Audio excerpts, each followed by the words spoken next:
Hello students. तो आज हम पढ़ेंगे चैप्टर 12 जो कि हमारा इलेक्ट्रिसिटी। तो इलेक्ट्रिसिटी का मतलब क्या होता है? बिजली। तो आप जो ये वीडियो जिस फोन में देख रहे हो वो भी बिजली की वजह से चल रहा है, वो बिजली की वजह से चार्ज हुआ है। जो पंखा आपके घर में चलता है, कूलर, फ्रिज, ये सब इस इलेक्ट्रिसिटी की वजह से चलते हैं। तो आज हम उस इलेक्ट्रिसिटी की बात करेंगे। तो इलेक्ट्रिसिटी आपके लिए थोड़ा सा फैमिलियर टॉपिक है, इसलिए आपको शायद इजी लगेगा ये। और अगर आपको इजी नहीं लगता तो मैं पूरी कोशिश करूंगा कि आपको ये बहुत ही नॉर्मल तरीके से समझाया जाए, ना कि बुक की लैंग्वेज से, बल्कि जो रियल लाइफ की लैंग्वेज है उससे समझाने की मैं पूरी कोशिश करूंगा। तो इलेक्ट्रिसिटी का दूसरा नाम है करंट। आपने देखा होगा कि आपको कभी करंट लग गया, किसी का करंट लग जाता है, झटका लगता है ना, तो वो जो करंट आपको लगता है वो क्या होती है? इलेक्ट्रिसिटी। वो इलेक्ट्रिसिटी जब आपकी बॉडी के अंदर ट्रांसफर हो जाती है तो आपकी बॉडी सहन नहीं कर पाती, तो हमें एक तरीके से झटका लगता है। तो आज सबसे पहला टॉपिक हमारा करंट। करंट क्या है? तो हमारा चैप्टर स्टार्ट होता है, इसको हम एनसीईआरटी के हिसाब से लेके चलेंगे। तो करंट क्या है? तो मैं इसको बहुत इजी टॉपिक के हिसाब से सब पढ़ाता हूँ।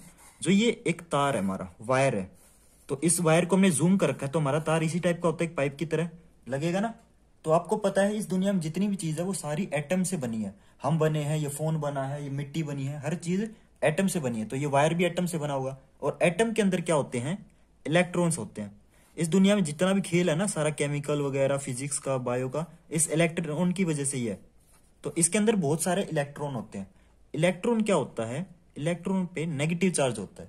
कौन सा चार्ज होता है? नेगेटिव। दो चार्ज होते हैं आपके, एक पॉजिटिव एक नेगेटिव। तो इस वायर के अंदर जो इलेक्ट्रॉन है, इलेक्ट्रॉन का हमेशा चार्ज नेगेटिव होता है। तो ये इतने सारे इलेक्ट्रॉन है। तो ये इलेक्ट्रॉन है ना, अभी रुके हुए हैं, ये रेस्ट पे हैं, ना चल रहे, ना आगे जा रहे, ना पीछे जा रहे, ये रुके हुए हैं। तो करंट क्या होता है? करंट उसको बोलते हैं जब ये इलेक्ट्रॉन मूव करेंगे। तो अगर कोई तार हमारा खाली पड़ा हुआ है तो उसके अंदर तो करंट आएगा नहीं, उसके अंदर हमें क्या लगानी पड़ेगी? बैटरी लगानी पड़ेगी, तब करंट आता है। तो कोई ना कोई ऐसी चीज होनी चाहिए जो इस इलेक्ट्रॉन को यहां से यहां पहुंचा दे, मतलब इसको मूव करवाए, मोशन में लेके आए। क्योंकि अभी ये इलेक्ट्रॉन, फर्स्ट इलेक्ट्रॉन रुका हुआ है, ये सेकंड भी वहीं रुका हुआ है, ये थर्ड भी हमारा वहीं रुका हुआ है। तो कोई ऐसी चीज होनी चाहिए जो इन इलेक्ट्रॉन को मूव करवाए। तो वो कौन सी चीज हो जाएगी आपकी? तो देखो, इसका जो नेगेटिव चार्ज है ना, इसकी वजह से ये मूव करेंगे। आपने देखे होंगे जो मैग्नेट होती है उसके ऊपर आपके दो चार्ज होते हैं, एक नॉर्थ एक साउथ। तो यहाँ पे अगर हम साउथ रख देंगे तो ये रिपेल करेंगे। आपने देखा होगा कि मैग्नेट एक साइड से अट्रैक्ट करती है, दूसरी साइड से अगर उनको पास लाए तो वो धक्का मारती है। तो क्यों धक्का मारती है? क्योंकि ये सेम है, ये साउथ साउथ पोल मिल गए हैं, तो ये धक्का मारेगी। तो अगर हम यहाँ पे तार के इस जगह कोई ऐसी चीज ला दें जो नेगेटिव हो, यानी कि इसके ऊपर नेगेटिव चार्ज है, तो ये नेगेटिव इसको धक्का मारेगा, इस इलेक्ट्रॉन को। तो ये इलेक्ट्रॉन आपके धक्के की वजह से, फोर्स की वजह से आगे चलने स्टार्ट हो जाएंगे। ये इलेक्ट्रॉन इसको धक्का मारेगा, ये अगले को धक्का मारेगा, और ऐसे कर करके ये फर्स्ट वाला सेकंड की जगह आ जाएगा, सेकंड वाला थर्ड की जगह आ जाएगा, और थोड़ी देर बाद ये फर्स्ट वाला इलेक्ट्रॉन आपका यहां पहुंच जाएगा। तो अब इलेक्ट्रॉन मूव कर रहा है, मूव कर रहा है। तो इस मूवमेंट को क्या बोलते हैं? मूवमेंट ऑफ इलेक्ट्रॉन को क्या बोलते हैं? हम करंट बोलते हैं। करंट का मतलब ही होता है फ्लो। तो अब यहाँ पे अगर हम एक इलेक्ट्रॉन लगा रहे हैं तो उसी वजह से धक्का जा रहा है। लेकिन अगर हम यहाँ पे कोई पॉजिटिव चीज लगा देंगे, पॉजिटिव चीज लगा देंगे, यहाँ नेगेटिव लगाई, यहाँ पॉजिटिव लगा देंगे, तो इसको एक तरीके से डबल धक्का लग रहा है। एक चीज इसको खींच रही है, क्योंकि अपोजिट आपके अट्रैक्ट करते हैं, तो एक चीज इसको खींच भी रही है, एक चीज इसको धक्का भी दे रही है। तो मान के चलो एक हाथ से हम किसी को धक्का दे रहे हैं और दूसरे हाथ से कोई उस बंदे को खींच रहा है, तो वो डबल स्पीड से जाएगा। तो करंट आपका बहुत फास्ट मूव करेगा। आया समझ? तो इसको बोलते हैं करंट। तो करंट की डेफिनेशन क्या होती है? हमारी डेफिनेशन लिखता हूं मैं। अब बुक की लैंग्वेज स्टार्ट करते हैं। अभी मैंने प्रैक्टिकल लैंग्वेज से समझाया आपको, एग्जाम्पल से। अब बुक की language, rate of flowing of charge. तो हमारा चार्ज क्या होता है? चार्ज दो तरह के होते हैं, एक होता है नेगेटिव, एक होता है पॉजिटिव। तो हम कौन से चार्ज की बात करें? नेगेटिव चार्ज की। चार्ज की जगह हम इलेक्ट्रॉन वर्ड भी यूज कर सकते हैं। Rate of flowing of charge per unit time, या टाइम लिख सकते हो, कोई दिक्कत नहीं है। तो ये डेफिनेशन हमारी करंट की है। आप चाहो तो चार्ज तक भी याद कर सकते हो, अगर कोई ज्यादा अच्छा स्टूडेंट है तो पर टाइम भी याद कर लेना। तो rate of flowing of charge की, एक चार्ज जब दूसरी जगह जाए उसको क्या बोलेंगे? करंट। ओके। तो करंट का एक और बता देता हूं मैं। अगर इलेक्ट्रॉन आपका रेस्ट पे है, रेस्ट का मतलब क्या? उसकी स्पीड 0 है। वो इलेक्ट्रॉन अगर आपका रुका हुआ है, ठीक है, तो वहां क्या होगा? No current. वहां पर कोई करंट ही नहीं होगा, क्योंकि करंट तो तभी होता है जब आपका इलेक्ट्रॉन मूव करेगा। तो अगर वो इलेक्ट्रॉन मोशन में है, यानी कि चल रहा है, स्पीड में है, जैसे गाड़ी चलती है वैसे अगर इलेक्ट्रॉन चल रहा है, तो वहां पे क्या होगा? करंट होगा। और इलेक्ट्रॉन जितनी ज्यादा स्पीड से जाएगा उतना ज्यादा हमारा करंट ज्यादा होता है। आया समझ? जितनी ज्यादा इलेक्ट्रॉन की स्पीड होगी, तो इलेक्ट्रॉन की स्पीड बढ़ाने के लिए क्या करेंगे हम, यहाँ पे ज्यादा नेगेटिव चार्ज कर दो, यहाँ पे बहुत सारे नेगेटिव चार्ज कर दो, और यहाँ पे बहुत सारे पॉजिटिव चार्ज कर दो, तो ये इलेक्ट्रॉन बहुत स्पीड से जाएगा। तो हमने क्या किया, अगर यहाँ पे चार्ज हम बढ़ा देते हैं तो क्या हो जाएगा, हमारी यहाँ पे नेगेटिव यहाँ पॉजिटिव बढ़ा देते हैं तो हमारा करंट ज्यादा हो जाएगा, स्पीड करंट की ज्यादा हो जाएगी। तो करंट को हम हर जगह करंट करंट तो नहीं लिख सकते, तो करंट की हमने एक शॉर्ट फॉर्म लिखी है आई। तो करंट को हम क्या लिखते हैं, आई। तो कहीं भी इस चैप्टर में अगर आपको आई लिखा दिख जाए तो उसका मतलब क्या होगा, करंट। तो करंट का फॉर्मूला क्या होता है, I is equal to Q by T. तो आपको थोड़ा मुश्किल लग रहा होगा, तो टी का मतलब है टाइम, पर का मतलब क्या होता है, डिवाइड में। जैसे आपकी स्पीड होती है मीटर पर सेकंड होती है ना, यानी कि मीटर बाय सेकंड होती है, तो पर का मतलब हमेशा डिवाइड होता है। तो पर टाइम है तो टाइम नीचे आएगा, यहाँ पे पर के बाद सेकंड था तो सेकंड यहाँ पे नीचे आया। अब ऊपर क्या है, क्यू भी नहीं पता आपको, तो क्यू क्या होता है, चार्ज। तो चार्ज को हम क्यू से रिप्रेजेंट करते हैं और टाइम को हम टी से रिप्रेजेंट करते हैं, और आई का मतलब हमारा करंट होता है। आया समझ? होप करता हूं आपको करंट समझ आया होगा। अगर आपको समझ आया ना तो आप इस वीडियो को जल्दी से लाइक कर दो, जितना आप ज्यादा लाइक करोगे उतना ज्यादा यूट्यूब इसको प्रमोट करेगा। तो करंट टॉपिक के बाद अब हम नया टॉपिक करेंगे, कौन सा है वो, हमारा इलेक्ट्रिक पोटेंशियल। तो जो हमारा इलेक्ट्रिक पोटेंशियल है वो भी बहुत ईजी टॉपिक है, तो मैं उसको भी इसी एग्जाम्पल के थ्रू समझाऊंगा, क्योंकि पूरे चैप्टर में ये एग्जाम्पल हमारा कॉमन चलेगा। क्योंकि अगर आपको ये समझ आ गया ना तो ये चैप्टर कुछ भी नहीं है, चुटकियों का खेल है। तो करते हैं स्टार्ट। इलेक्ट्रिक पोटेंशियल, इसको हम क्या बोलते हैं, इसको हम वोल्टेज भी बोलते हैं, इसका दूसरा नाम है वोल्टेज। मीनिंग एक है, नाम अलग अलग है। तो स्टार्ट करते हैं इसको सेम एग्जांपल के थ्रू। इस टाइप के वायर बनाएंगे हम। तो हमने इस डायग्राम में इस वायर की बात की थी, साइड में हमने दो चार्ज रखे थे, पॉजिटिव और नेगेटिव। ये नेगेटिव इसको धक्का देता है, पॉजिटिव इसको खींचता है। तो अंदर जो ये थी इनको इलेक्ट्रॉन बोलते हैं, और ये जो दो साइड में है ना इनको क्या बोलते हैं हम, इनको वोल्टेज बोलते हैं। यही चीज है वोल्टेज, कि जितनी ज्यादा वोल्टेज होगी उतना ज्यादा हमारा करंट बढ़ेगा।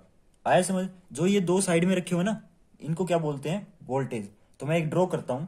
जैसे आपने बचपन में ना एक छोटा सा बल्ब लिया होगा, एलईडी वाला, स्क्रीन पे दिखा देता हूं आपको इस टाइप का बल्ब।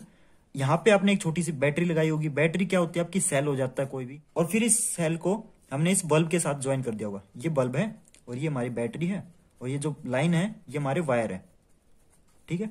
तो अब जब भी बैटरी लगाते थे तो ये बल्ब हमारा ग्लो करता था, चमकता था ना, जलने लग जाता था। तो ये क्यों जल रहा था, क्योंकि ये तो वायर है। तो ये बड़ा जो लाइन होती है इसको बोलते हैं हम पॉजिटिव। क्या बोलते हैं, पॉजिटिव। ये छोटी लाइन होती है इसको बोलते हैं नेगेटिव। तो इसको बोलते हैं बैटरी। बैटरी की एक पॉजिटिव साइड होती है, एक नेगेटिव साइड होती है। तो आपको पता है नेगेटिव है, यहाँ पे इस तार के अंदर इलेक्ट्रॉन है, यहाँ पे छोटे छोटे इलेक्ट्रॉन है इस तार के अंदर। तो ये नेगेटिव इस इलेक्ट्रॉन को धक्का देगा, क्योंकि ये नेगेटिव ये वाला है, ठीक है। ये सर्कल कर देता हूं मैं, ये वाला नेगेटिव ये है और ये पॉजिटिव ये वाला है। तो ये इलेक्ट्रॉन को धक्का देगा, तो इलेक्ट्रॉन आपका इस साइड मूव करेगा, इधर आ गया, इस बल्ब के तार में से मूव करके वापिस यहां चला जाएगा। तो यहां जाके ये पॉजिटिव में आके मिल जाएगा, क्योंकि पॉजिटिव इसको खींचता है। आया ना समझ आपको, ये पॉजिटिव इसको खींच रहा है, इसके बीच में यहां पर बल्ब है, ठीक है। इस डायग्राम के थ्रू आपने समझा। तो जितना बड़ा सेल होगा, जितनी ज्यादा बड़ी बैटरी होगी, उतनी ज्यादा क्या होगा, उतना ज्यादा तेज आपका करंट होगा, क्योंकि जितनी बड़ी बैटरी होगी उतनी तेजी से कोई इलेक्ट्रॉन को खींचेगी ना। यहाँ पे हमने देखा था, जितना ज्यादा चार्ज होगा उतनी तेजी से इलेक्ट्रॉन को खींचेगी, और उतनी स्पीड से हमारा करंट जाएगा, और उतनी ज्यादा, जितना ज्यादा करंट उतना ज्यादा तेज का हमारा बल्ब ग्लो होगा। तो आपने देखा होगा कई बार हमारे जो घर पे बिजली आती है वो 220 वोल्ट की होती है, उसकी वोल्टेज कितनी होती है, 220 वोल्ट्स। और अगर हमारे घर पे डिम लाइट आती है तो मतलब डिम लाइट मतलब उसकी वोल्टेज कम आ गई है। जैसे कई बार देखा होगा डिम लाइट में आपकी 180 वोल्ट होती है, तो हमारी जो घर की लाइटें हैं हम बंद कर देते हैं, क्योंकि वो जल जाती हैं, क्योंकि वो ग्लो नहीं कर पाती। अगर हम जलाते भी हैं तो हमारा जो बल्ब है वो थोड़ा धीमा जलता है, उसकी लाइट थोड़ी रोशनी कम होती है। क्यों? क्योंकि वोल्टेज कम हो गई है। तो वोल्टेज कम हो गई है तो ये इलेक्ट्रॉन को इतना फास्ट मूव नहीं करवा पा रही वो लाइट, ठीक है। तो हमारा बल्ब थोड़ा कम ग्लो करता है। तो जो बैटरी की जो ताकत है, जो इन पॉजिटिव और नेगेटिव का क्या है, पावर है किसी भी करंट को खींचने की, उसको क्या बोलते हैं हम, वोल्टेज बोलते हैं। आया समझ आपको? तो हर बैटरी, हर सेल के ऊपर लिखा होता है कितनी वोल्ट है। तो हमारे घर पे 220 वोल्ट की इलेक्ट्रिसिटी आती है, और कई बार देखा होगा आपने सेल पे लिखा होता है, छोटे जो छोटे वाले होते हैं ना बटन सेल, मैं आपको स्क्रीन पे दिखाता हूँ, उसमें करीब 1 वोल्ट होती है, जो घड़ी में सेल डलते हैं मैं स्क्रीन पे दिखाता हूँ, उस पर 3 वोल्ट होती है। जो बड़ी बैटरी होती है, जो हमारे गीजर में सेल डलते हैं वो करीब 5 वोल्ट के होते हैं। जो इन्वर्टर की बैटरी होती है उसमें ज्यादा वोल्ट। तो जितनी ज्यादा बड़ी बैटरी, जितनी ज्यादा बैटरी का साइज, उतना ज्यादा उसके अंदर वोल्टेज। तो वोल्टेज को हम शॉर्ट फॉर्म में क्या लिखते हैं, वी लिखते हैं। जैसे करंट को हम आई लिखते हैं ना, तो वोल्टेज को हम वी लिखते हैं। और इसको कैसे रिप्रेजेंट करते हैं, वोल्ट। शॉर्ट फॉर्म में हम कई बार वोल्ट भी बोल देते हैं कि ये बैटरी 3 वोल्ट की है, 5 वोल्ट की है। आया समझ। तो ये हमारा वोल्टेज। तो वोल्टेज को अब हम करेंगे किससे, बुक की लैंग्वेज के हिसाब से, यानी कि डेफिनेशन करेंगे। तो वोल्टेज को हम कैसे डिफाइन करते हैं, वर्क डन, कि कितना काम किया जाता है। वर्क डन बाय ए, यहां वोल्टेज की जगह चार्ज आएगा, sorry, charge. Work done by a charge moved from one terminal to another. तो टर्मिनल किसको बोलते हैं, 2 टर्मिनल होते हैं, एक पॉजिटिव एक नेगेटिव। तो ये नेगेटिव ये पॉजिटिव, इनको टर्मिनल बोलते हैं। जो बैटरी के 2 साइड होते हैं ना, उनको टर्मिनल बोलते हैं। तो एक इलेक्ट्रॉन को यहां से नेगेटिव से पॉजिटिव तक पहुंचने में, ये जो रास्ता है इसको पूरा क्रॉस करने में जितना काम लगा, जितनी इसकी मेहनत लगी, उसको क्या बोलते हैं, वोल्टेज। तो एक टर्मिनल से दूसरे टर्मिनल तक इलेक्ट्रॉन को पहुंचने में जितना वर्क डन हुआ, उसको बोलते हैं वोल्टेज। आया समझ। तो ये बुक की लैंग्वेज है। तो इस आपको एग्जाम में ऐसे लिखनी है। बाकी मैंने समझा दिया है। बैटरी की पावर को हम क्या बोलते हैं, वोल्टेज। कोई भी बैटरी जितनी बड़ी होगी उतनी ज्यादा उसकी वोल्टेज होगी। तो हमारे घर पे 220 वोल्ट की बिजली आती है। आया समझ। तो बहुत ही इजी लैंग्वेज में बताया। अगर आपको समझ आ रही है वीडियो, तो आप प्लीज इसको शेयर करें अपने दोस्तों के साथ, अपने व्हाट्सएप पे, ग्रुप में, जहां पे भी आप शेयर कर सकते हैं। प्लीज शेयर करें, क्योंकि यूट्यूब मेरी वीडियो को ज्यादा प्रमोट नहीं करता। तो प्लीज शेयर करें। नेक्स्ट टॉपिक हमारा इलेक्ट्रिक सर्किट। तो इलेक्ट्रिक का मतलब तो हो गया, आपको समझ आ गया होगा, बिजली। सर्किट का मतलब होता है एक पूरा सर्कल से सर्किट बना है। तो देखो ये एक पूरा वो चीज है, पैटर्न बन रहा है। तो ये हमारा बल्ब है, अभी मैंने बना के दिखाया था आपको। ये हमारा बैटरी हो गई, ये हमारी बैटरी है। और ये हमारा क्या है, स्विच है। ये क्या है, हमारा स्विच है। और बाकी की ये आपकी लाइनें वायर हो गई। तो स्विच कौन सा होता है, जो हमारा ऑन नहीं करते, पंखा ऑन करो ऑफ करो, ऊपर किया तो ऑफ, तो इसको बोलते हैं स्विच। तो अभी तो हमारा ये बल्ब ग्लो नहीं करेगा। क्यों नहीं करेगा, क्योंकि सर्किट कंप्लीट नहीं है। ये तो बैटरी है, लेकिन यहां से तार ऊपर है, यानी कि ये स्विच अभी ऑफ है। लेकिन जैसे ही हम इसको दबाते हैं, तो ये तार इसके साथ ज्वाइन हो जाएगा। तो स्विच सर्किट हमारा कंप्लीट हो गया। तो ये सर्किट कंप्लीट होते ही हमारा बल्ब ग्लो करने लग जाएगा, यानी कि रोशनी देने लग जाएगा। आया समझ। इसको बोलते हैं हम इलेक्ट्रिक सर्किट। अब आती है हमारी 2 चीजें। एक आता है वोल्ट मीटर और एक आता है हमारा एमीटर। ये 2 डिवाइस हैं, किस चीज के काम आते हैं। वोल्ट मीटर काम आता है, क्या मेजर करता है, ये वोल्टेज को मेजर, ये बताता है कि इस बैटरी की कितनी ताकत है, कितनी इसकी वोल्टेज है। वैसे तो हर सेल के ऊपर लिखा होता है, बैटरी के ऊपर लिखा होता है। अब जो सेल है, हमने देख के पढ़ के तो बता दिया कि ये इतने वोल्ट का, लेकिन वो भी तो कंपनी में कहीं ना कहीं बना है। उन्होंने भी तो कैसे मेजर किया होगा ना, कंपनी वालों ने भी। तो वो कैसे मेजर करते हैं, वोल्ट मीटर से। तो ठीक है, वोल्टेज को जो मेजर करेगा उसको बोलेंगे वोल्ट मीटर। एमीटर जो करंट को मेजर करेगा कि इस तार के अंदर से हमारा कितना करंट जा रहा है। तो अब बताओ मेरे को, करंट किस डायरेक्शन में मूव करेगा। ये पॉजिटिव होते, बड़ी वाली पॉजिटिव, ये नेगेटिव। तो नेगेटिव इलेक्ट्रॉन को इस साइड धक्का देती है, तो करंट हमारा इस डायरेक्शन से इस डायरेक्शन में आएगा। तो ये तो हमारा है फ्लो ऑफ करंट, यानी कि फ्लो ऑफ चार्ज। लेकिन जो एक करंट और होता है हमारा, जिसको हम बोलते हैं कन्वेंशनल करंट। तो करंट आपके 2 टाइप के होते हैं। अभी हमने पढ़ा नॉर्मल करंट, जो इलेक्ट्रॉन की तरफ से निकलता है, क्योंकि इलेक्ट्रॉन यहाँ पे है, तो इलेक्ट्रॉन को धक्का देगा। तो ये इलेक्ट्रॉन यहाँ से आके यहाँ आ जाएगा, इसके पूरे बल्ब के अंदर से निकल के यहाँ आएगा, और जाके वापस इस पॉजिटिव के अंदर मिल जाएगा, इस टर्मिनल के अंदर जाके मिल जाएगा। नेक्स्ट आता है आपका कन्वेंशनल करंट। तो कन्वेंशनल करंट हमेशा, बस ज्यादा पढ़ने की जरूरत नहीं कन्वेंशनल करंट को। कन्वेंशनल करंट सुनते ही बस ये समझ लो कि आपका जो कन्वेंशनल करंट होता है ना, वो नॉर्मल करंट के अपोजिट होता है। बस ये नॉर्मल करंट हमारा इस साइड से इस डायरेक्शन में मूव कर रहा है, एंटी क्लॉकवाइज। लेकिन जो कन्वेंशनल करंट है वो पॉजिटिव से नेगेटिव जाता है। बस ये समझ लो, ज्यादा कुछ समझने की जरूरत नहीं है। कन्वेंशनल करंट क्या होता है, ऑपोजिट ऑफ नॉर्मल करंट। तो बस डायरेक्शन में अपोजिट होता है। ठीक है, नॉर्मल करंट हमारा नेगेटिव से पॉजिटिव जा रहा था, ये कन्वेंशनल करंट हमारा पॉजिटिव टू नेगेटिव जाएगा, positive to negative. Normal current हमारा नेगेटिव टू पॉजिटिव जाएगा। बस ये फर्क है इनमें। जो कन्वेंशनल करंट होता है वो इसका अपोजिट होता है। तो इसके लगते हुए हाथ हम एक चीज और समझा देते हैं आपको। जो वोल्ट मीटर होता है ना, वोल्ट मीटर हमेशा किसी भी डिवाइस के पैरेलल में ज्वाइन होता है। तो ये वायर ये है, तो पैरेलल लाइन आपको पता है जो कभी मीट ना करे इनको बोलते हैं पैरेलल लाइन। तो ये वोल्टमीटर हमेशा इसके पैरेलल में ज्वाइन होगा। ये सर्कल के अंदर वी लिखते हैं, इसका मतलब होता है वोल्टमीटर। तो ये इस बल्ब के पैरेलल में ज्वाइन हुआ क्योंकि ये वायर ऐसे था और ये लाइन ऐसे है। तो वोल्टमीटर हमेशा, वोल्टमीटर लिख देता हूं मैं, वोल्टमीटर हमेशा पैरेलल में ज्वाइन होता है। साथ साथ में आप लिख सकते हो ताकि नोट्स वगैरह बनते रहे। बाकी आप नोट्स बनाने की जगह इस वीडियो के स्क्रीनशॉट ले लेना। और एम मीटर क्या होता है, वोल्टमीटर तो पैरेलल में ज्वाइन होगा और जो एम मीटर है ना वो सीरीज में ज्वाइन होगा। सीरीज में, सीरीज का मतलब होता है पैरेलल में नहीं। तो सीरीज का मतलब देखो यहाँ पे सीरीज में, यहाँ पे एक छोटा सा सर्कल, इसके अंदर एक ए, यानी कि इस वायर के अंदर ही ज्वाइन होगा। तो एम मीटर हमारा सीरीज में और वोल्ट मीटर हमारा पैरेलल में। अब करते हैं हम नेक्स्ट टॉपिक जो कि बहुत इंपॉर्टेंट टॉपिक है। अभी तक तो हमने बेसिक्स किया है, अब करेंगे ओम्स लॉ, लेकिन वो भी बहुत इजी टॉपिक है। वो भी मैं बिल्कुल नॉर्मल लाइफ के हिसाब से बताऊंगा, देखो आपको बहुत इजी से समझ आएगा। नेक्स्ट टॉपिक है हमारा ओम्स लॉ। बहुत ही इंपॉर्टेंट लॉ है, एग्जाम में 100% आता है, लेकिन इतना इजी है ना, ये जितने मार्क्स का आता है ना उतने का मतलब डिजर्व नहीं करता क्योंकि इतना इजी है। तो करते हैं इसको स्टार्ट। तो मैं बहुत ही इजी एग्जांपल के थ्रू समझाता हूँ। आपने देखा होगा जो हमारे हाथ पे घड़ी पहनते हैं ना उसके अंदर छोटा सेल डलता है। मैं स्क्रीन पे आपको फोटो दिखा देता हूँ। और इसके बाद इससे बड़ा सेल आता है हमारा जो घड़ी के अंदर डलता है, जो दीवार घड़ी होती है उसके अंदर इस टाइप का देखा होगा। ये पॉजिटिव होता है और ये नेगेटिव होता है, ठीक है। इसके अभी नीचे पॉजिटिव होता है, ऊपर नेगेटिव होता है। इससे ये आपने रिमोट में भी देखा होगा। इससे बड़ी बैटरी आती है हमारी, या गीजर का सेल आता है ना, देखा होगा, वो बहुत मोटा वाला सेल होता है एवरेडी का। तो ये इस टाइप का होता है। इससे बड़ी बैटरी देखी होगी आपने, एक इस टाइप की आती है स्क्वायर साइज की। इसके ऊपर ही 2 टर्मिनल होते हैं, पॉजिटिव एक नेगेटिव। और इससे बड़ी तो हमारी ये लगा लो इन्वर्टर की बैटरी आती है। इन्वर्टर की बैटरी तो सबने देखी होगी, इस टाइप की होती है ना। ऊपर यहाँ पे 2 होते हैं, इसके अंदर यहाँ पे सर्कल बने होते हैं, इसके अंदर हम एसिड डालते हैं। तो ये इन्वर्टर की बैटरी होती है, एक पॉजिटिव एक नेगेटिव।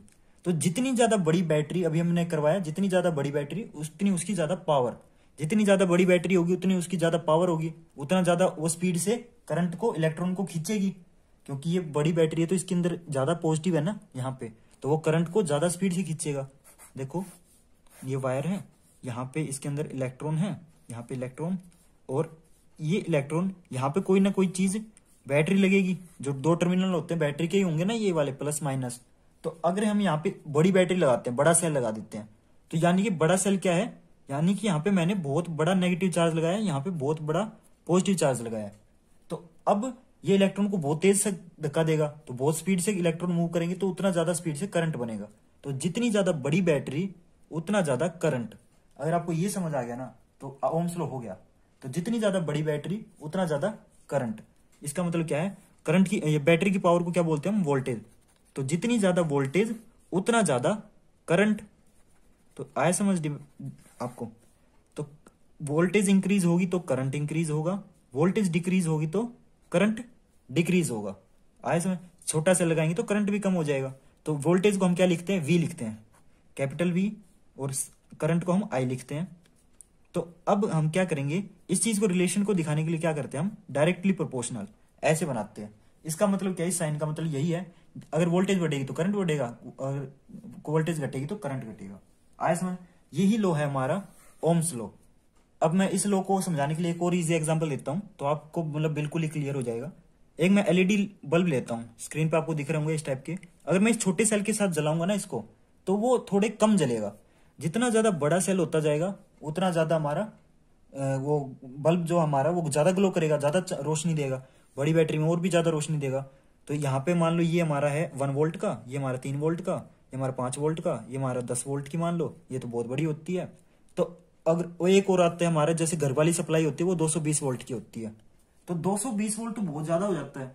तो 220 वोल्ट के अंदर अगर हम छोटे से बल्ब को जलाएंगे तो वो बल्ब हमारा जल जाता है, या तो ब्लास्ट हो जाता है, या जल जाता है, या फ्यूज हो जाता है। क्योंकि फ्यूज का मतलब ये होता है कि उसके अंदर के जो तार हैं वो जल चुके हैं, क्योंकि ज्यादा वोल्टेज की वजह से उसके अंदर ज्यादा करंट चला गया।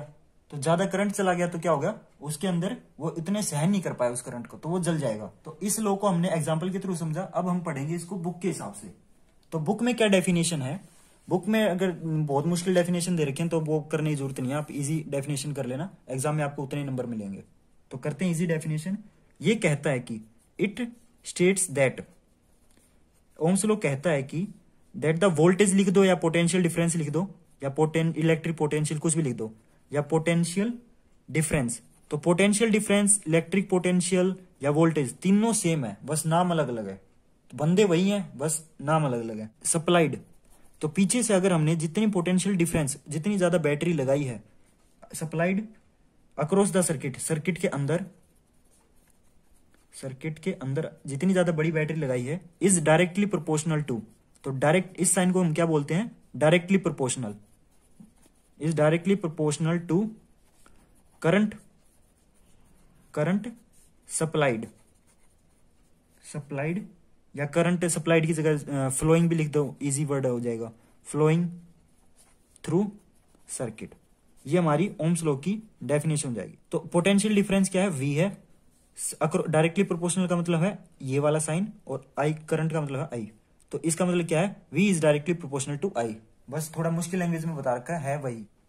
तो होप करता हूं आपको ओम्स लॉ भी समझ आया होगा। इसके बाद है हमारा इसका ग्राफिकल रिप्रेजेंटेशन। तो ग्राफिकल रिप्रेजेंटेशन करते हैं। तो आप ग्राफिकल रिप्रेजेंटेशन वर्ड सुन के घबराइए मत, ये मैं आपको बहुत ईजी तरीके से समझाता हूं। तो ग्राफिकल रिप्रेजेंटेशन का मतलब क्या है, एक हम ग्राफ ड्रॉ करेंगे। तो हमने ग्राफ ड्रॉ किया, एक हॉरिजॉन्टल लाइन और एक हम वर्टिकल लाइन ड्रॉ करेंगे। ये 90 डिग्री पे ड्रॉ होंगे हमेशा। तो ऊपर जो वर्टिकल लाइन है उसके ऊपर हम वी लिखते हैं। वी का मतलब क्या है, इस साइड वोल्टेज है, शॉर्ट फॉर्म लिखेंगे, और इस साइड हम आई लिखते हैं, यानी कि करंट।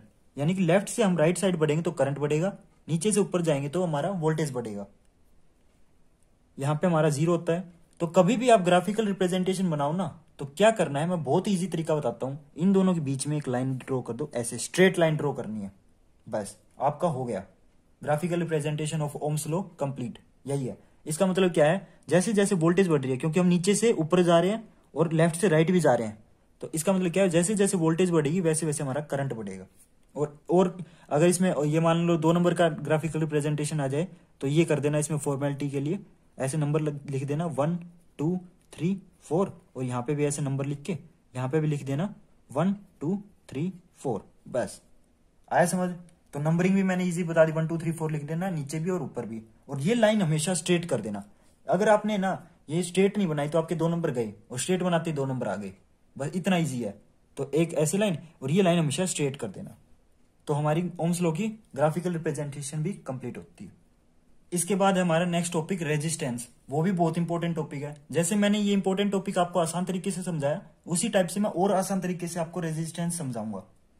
तो काफी इंपॉर्टेंट टॉपिक है ये, तो आप प्लीज अपने 100% से समझना, ये कोशिश करना। मैं अपना यहाँ पे 200% देने वाला हूं अब। तो रेजिस्टेंस का मतलब है, मैं बहुत ही एक वर्ड में समझाता हूं। रेजिस्टेंस का मतलब होता है रुकावट। कोई चीज ऐसी जो किसी चीज को रोके, और वो कौन सी चीज है जिसको रोका जा रहा है यहाँ पे, वो है करंट। तो सेम उसी तरीके से सेम एग्जांपल लेते हैं। एक वायर ड्रॉ किया यहाँ पे, और इसके अंदर इलेक्ट्रॉन्स है बहुत सारे, ठीक है, इलेक्ट्रॉन्स है, और यहाँ पे हमने बहुत बड़ी बैटरी भी लगा दी, बहुत बड़े टर्मिनल लगा दिए। अब करंट, सिंपल सी बात है, ये इलेक्ट्रॉन बहुत स्पीड से इधर से लेफ्ट से राइट साइड जाएंगे, लेकिन कोई ना कोई ऐसी चीज है ना जो इसको रोक रही है। क्योंकि अगर हम छोटी बैटरी लगा रहे हैं तो हमारी इनकी स्पीड कम है, जितनी ज्यादा बड़ी बैटरी लगा रहे हैं उतनी स्पीड ज्यादा है, लेकिन कोई ना कोई तो ऐसी चीज है जो इनको रोक रही है, बिल्कुल मतलब 110 की स्पीड से तो नहीं जाने दे रही। तो वो चीज क्या है, उसको हम बोलते हैं रेजिस्टेंस। वो चीज जो करंट को रोके उसको क्या बोलेंगे, रेजिस्टेंस। तो मैं आपको एग्जाम्पल के थ्रू समझाता हूं, क्योंकि ये चैप्टर बहुत ही रियल लाइफ से जुड़ा हुआ है, तो मैं रियल लाइफ वाले एग्जाम्पल दूंगा। तो आपने कई बार देखा होगा कि बल्ब जब ग्लो करता है ना, हम ऑन करते हैं बल्ब को या ट्यूबलाइट को, आप उसको छू के देखना, कुछ देर बाद है ना वो बल्ब गर्म हो जाता है। बल्ब को छोड़ो, जैसे मैं, आप जिस फोन में ये वीडियो देख रहे हो, आप इसको चार्ज करते हो तो इसका चार्जर गर्म नहीं हो जाता। ये फोन ज्यादा देर चलाओगे, गेम वगैरह खेलते हो तो ये फोन गर्म हो जाता है। तो वो गर्म क्यों हो रहा है, वो बल्ब हमारा गर्म क्यों हो रहा है, वो चार्जर हमारा गर्म क्यों हो रहा है, वो रेजिस्टेंस की वजह से गर्म हो रहा है।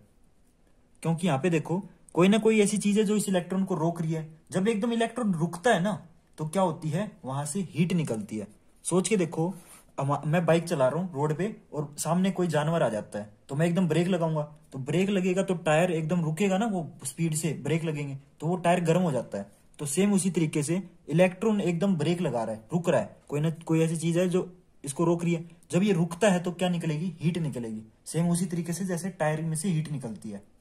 तो आया समझ। जब भी इलेक्ट्रॉन रुकता है तो रुक क्यों रहा है, रेजिस्टेंस की वजह से। तो एक तरीके से रेजिस्टेंस की वजह से ही क्या होती है, हमारी हीट निकलती है। कोई भी चीज है, जैसे हीटर है, सर्दियों में हम हाथ गर्म करते हैं तो वो हीटर क्यों गर्म होता है? इस रेजिस्टेंस की वजह से।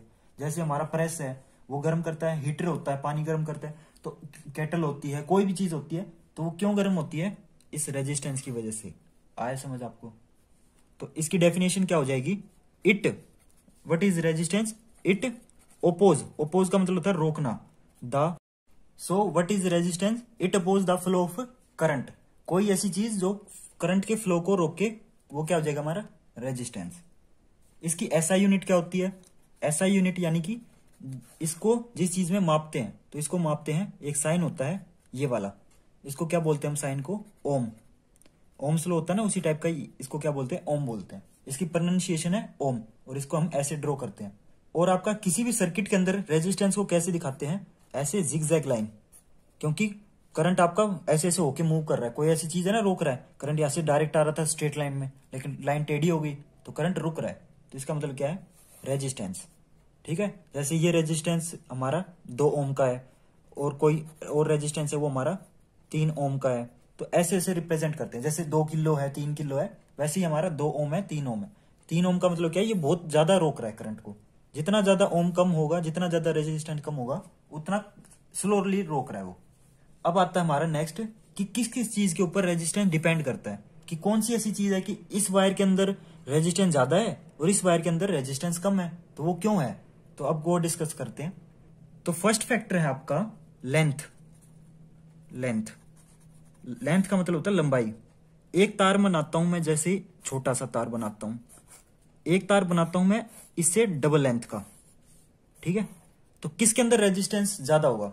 सिंपल सी बात है, ये एक इलेक्ट्रॉन यहां से यहां पे आने में इसको ज्यादा दिक्कत नहीं होगी, थोड़ी कम दिक्कत होगी। तो मान के चलो यहां से पे आपने बाइक चलाई और यहाँ पे जाना है, तो चांस कम है ना यहाँ पे, क्योंकि ट्रैफिक, छोटी रोड है तो ट्रैफिक कम मिलेगा। लेकिन यहाँ से इलेक्ट्रॉन यहाँ पे पहुंचेगा तो क्या होगा? ट्रैफिक मिलने के ज्यादा चांस होते हैं। यहाँ पे लंबा रास्ता है तो ट्रैफिक आपका ज्यादा होगा। तो ट्रैफिक वही चीज होती है जो आपको बाइक चलाने से रोक रही है। तो जो चीज बाइक चलाने से यानी कि करंट को जाने से रोकेगी, उसके अंदर रेजिस्टेंस ज्यादा होगा। तो यहाँ पे मैं बड़ा लिख रहा हूँ रेजिस्टेंस, इसका मतलब क्या है? इसमें ज्यादा रेजिस्टेंस है। हाई एरो भी बना देता हूँ, इसका मतलब क्या? ज्यादा। लिख भी देता हूँ ज्यादा। इसके अंदर क्या है? कम होगा, तो इसके अंदर मैं छोटा सा रेजिस्टेंस लिखता हूँ। आया समझ आपको? अगर लंबाई कम है, लेंथ कम है, तो रेजिस्टेंस भी कम, और लेंथ ज्यादा है तो रेजिस्टेंस भी ज्यादा। तो रेजिस्टेंस को हम आर लिखते हैं शॉर्ट फॉर्म में, रिप्रेजेंट हम इसको ओम में करते हैं। तो resistance is directly proportional to length. L का मतलब है लेंथ। तो रेजिस्टेंस, लेंथ अगर बढ़ेगी तो रेजिस्टेंस भी बढ़ेगा, लेंथ अगर घटेगी तो रेजिस्टेंस भी घटेगा। तो सिंपल सी बात है, इसका कितना होगा? 2 ओम होगा, तो इसका सिंपल सी बात है 2 ओम से ज्यादा होगा, तो इसका 3 ओम होगा। तो फर्स्ट फैक्टर ये था हमारा। अब करते हैं हम सेकंड फैक्टर। सेकंड फैक्टर है हमारा एरिया। सेकंड फैक्टर है हमारा एरिया। तो एरिया क्या होता है? जैसे मैं एक तार ले लेता हूं जो पतला तार है, ठीक है, और एक सेम लेंथ का तार लेता हूं जो मोटा तार है, लंबाई दोनों की सेम है, लेकिन अब किस में रेजिस्टेंस ज्यादा होगा? क्योंकि देखो लंबाई सेम है तो दोनों में रेजिस्टेंस सेम होना चाहिए, लेंथ वाला फैक्टर तो लगेगा नहीं। लेकिन देखो ये वाला जो साइड का एरिया ना, इसमें कम है, इसमें ज्यादा है। आया समझ? इसको हम क्या बोलते हैं? साइड वाले एरिया को क्या बोलते हैं हम? Cross section area. क्या बोलते हैं? Cross section area. लिख देता हूं मैं यहाँ पे, क्रॉस सेक्शन एरिया इसको बोलते हैं। तो अब मान के चलो ये तार नहीं, हमारी पाइप है, तो एक इलेक्ट्रॉन यहाँ पे है, एक इलेक्ट्रॉन यहाँ पे है, और एक इलेक्ट्रॉन को यहां से यहां पहुंचना है, दूसरे को यहां से। तो पानी चल रहा है, तो पतली पाइप से पानी जल्दी पहुंचेगा या तेज पहुंचेगा, या मोटी पाइप से ज्यादा पानी पहुंचेगा? तो मोटी पाइप से ज्यादा पानी पहुंचेगा, क्योंकि इलेक्ट्रॉन को जाने का रास्ता ये भी मिल रहा है, ये भी मिल रहा है। अगर यहाँ पे ट्रैफिक है, यहाँ पे रेजिस्टेंस है, तो वो यू टर्न मार के यहाँ से चला जाएगा। लेकिन अगर यही रेजिस्टेंस इसको यहाँ मिल गया तो इसको रास्ता नहीं मिलेगा कहीं जाने का। आया समझ? तो रेजिस्टेंस इसके अंदर होगा तो भी कोई फर्क नहीं पड़ रहा, क्योंकि ये मोटा तार है, तो ये इलेक्ट्रॉन यहां से यहां जा सकता है, लेकिन इसमें फर्क पड़ेगा। छोटा सा भी रास्ता इसने रोका तो पूरा हमारा जो वायर है वो घेर चुका है। तो क्या होता है? जितना ज्यादा एरिया कम होगा, इसका एरिया कम है तो उतना ज्यादा रेजिस्टेंस। तो R is inversely proportional to area. तो पाइप जितना मोटा, तार जितना मोटा, जितना उसका ज्यादा एरिया, उतना कम रेजिस्टेंस। तो यहाँ पे इनवर्सली प्रोपोर्शनल बोला है मैंने, क्योंकि आपका ए डिवाइड में है, यहाँ पे मल्टीप्लाई में था। आया समझ कुछ? तो इसको क्या बोलते हैं हम? इसको बोलते हैं कि रेजिस्टेंस हमारा इनवर्सली प्रोपोर्शनल एरिया की। अगर एरिया इंक्रीज होगा तो रेजिस्टेंस डिक्रीज होगा, और अगर एरिया हमारा डिक्रीज होगा तो रेजिस्टेंस इंक्रीज होगा। तो लेंथ हमारी डायरेक्टली प्रोपोर्शनल थी, एरिया हमारा इनवर्सली प्रोपोर्शनल है। अब करेंगे हम थर्ड फैक्टर, जो कि इसका लास्ट फैक्टर है, तो वो भी मैं बहुत आसान तरीके से समझाऊंगा। वो है नेचर ऑफ वायर या नेचर ऑफ मटेरियल एलिमेंट, कुछ भी बोल सकते हैं, मैं मटेरियल बोल देता हूं, आसान वर्ड है। तो अब डिपेंड करता है, मान लो मैं दो तार लेता हूं जिनकी लेंथ भी सेम है और जिनका एरिया भी सेम है, बिल्कुल सेम है एग्जैक्ट। लेकिन ये तार हमारा मान के चलो टंगस्टन से बना है। टंगस्टन एक एलिमेंट का नाम होता है, टंगस्टन हो सकता है, आयरन, फॉर एग्जांपल इसको टंगस्टन या आयरन कोई भी मान लो। ये तार हमारा कॉपर से बना हुआ है। आपने कॉपर का तार देखा होगा, वो थोड़ा रेडिश ब्राउन नहीं होता, तांबे का तार। ये हमारा लोहे का तार है। तो कभी भी आप है ना यहाँ पे सेम बैटरी लगा के देखना, जो लोहे का तार है वो जल्दी गर्म हो जाएगा। तो जल्दी गर्म का मतलब मैंने अभी बताया था, कोई ज्यादा चीज रोक रही है तो इसका रेजिस्टेंस ज्यादा होगा। आयरन का जो रेजिस्टेंस है वो ज्यादा होगा, कॉपर का कम होगा। तो ये चीज किसके ऊपर डिपेंड कर रही है, क्योंकि यहाँ पे तो देखो ना एरिया के ऊपर डिपेंड कर रही, एरिया भी सेम है, जो लेंथ है वो भी सेम है, वो डिपेंड कर रही है यहाँ पे आयरन और कॉपर, मटेरियल अलग है। अभी तक मैंने जो लेंथ और एरिया वाले एग्जांपल दिए थे ना, उसमें सेम मटेरियल था, दोनों तार आपके कॉपर के बने हुए थे। तो आयरन का रेजिस्टेंस ज्यादा है, कॉपर का रेजिस्टेंस कम है। ये तो डिपेंड करता है, ये एलिमेंट के इलेक्ट्रॉन के ऊपर डिपेंड करता है, एटम के ऊपर डिपेंड करता है, वो ज्यादा डीप हो जाएगा। तो मैं बता देता हूं, जो आयरन के इलेक्ट्रॉन है ना, इलेक्ट्रॉन तो सेम साइज के होते हैं, सॉरी, एटम है वो आयरन के थोड़े बड़े होते हैं, तो यहाँ पे घेर के रखा हुआ है। लेकिन जो हमारे कॉपर के एटम होते हैं वो थोड़े छोटे होते हैं, तो ये थोड़ा रास्ता कम घेरते हैं। तो ये तो डिपेंड करता है एलिमेंट या मटेरियल के ऊपर ही। तो जो कॉपर है वो हमारा किसी भी वर्ल्ड में चले जाओ, उसका रेजिस्टेंस उतना ही रहना है, वो चेंज नहीं होगा। ठीक है, तो ये डिपेंड करता है मटेरियल के ऊपर। तो इसके अंदर ना कोई डायरेक्टली प्रोपोर्शनल है ना कोई इनवर्सली प्रोपोर्शनल है। ये बस जैसे जो टंगस्टन है वो हमारा किस में यूज होता है, बल्ब के अंदर यूज होता है, क्योंकि ये बल्ब हमारा ज्यादा ग्लो करता है। कॉपर का तार जल्दी गर्म नहीं होता क्योंकि इसका रेजिस्टेंस कम है। आया समझ? तो इसके अंदर मैं बड़ा आर लिखता हूं, इसके अंदर मैं छोटा आर लिखता हूं। तो बड़े आर का मतलब ज्यादा रेजिस्टेंस। तो आज हम यहां तक ही करवाएंगे। तो आप इस वीडियो को प्लीज लाइक करें ताकि यूट्यूब को ये लगे कि भाई ये वीडियो में कुछ है सही में, क्योंकि यूट्यूब ये सोचता है मैं कुछ नहीं पढ़ाता, पता नहीं क्यों प्रमोट ही नहीं करता मेरे चैनल को वो। तो प्लीज इस चैनल पे 250 सब्सक्राइबर कंप्लीट होने वाले हैं, तो आप प्लीज सब्सक्राइब करें। आपका एक सब्सक्राइब मेरे को बहुत ही मोटिवेशन देता है। और कमेंट तो जरूर करके जाएं। अगर आपको वीडियो अच्छी लगी तो भी कमेंट करें, और बुरी लगी ना तो करना ही है, ठीक है, कम से कम बुरा तो बोलोगे। तो प्लीज इस वीडियो को लाइक कमेंट एंड शेयर, क्योंकि ये एक यूट्यूबर के 3 मैजिकल वर्ड्स होते हैं, लाइक कमेंट एंड शेयर, वो बस पूरी उम्र यही बोलता रह जाता है। तो प्लीज करें।